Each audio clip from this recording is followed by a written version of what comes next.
Faisalabad waste management company ने सुथरा पंजाब मंसूबे के तहत शहर भर में आजमाइशी तौर पर सफाई ऑपरेशन शुरू कर दिया।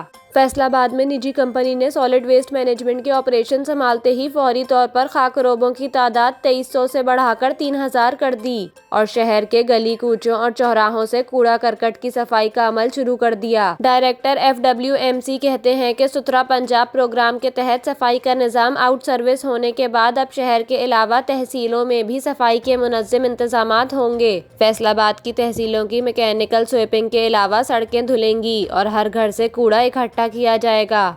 सफाई ऑपरेशन से मुतालिक शहरियों का कहना था कि हमारे घरों के आसपास कूड़े के ढेर लगे होते थे। कुछ दिनों से वहां पर बाकायदा सफाई का काम हो रहा है। तमाम लोग यूनिफॉर्म में काम करते हैं और बड़ी देर से पड़ा हुआ कूड़ा मलबा और जिसकी सफाई नहीं होती थी वो भी सफाई हो रही है।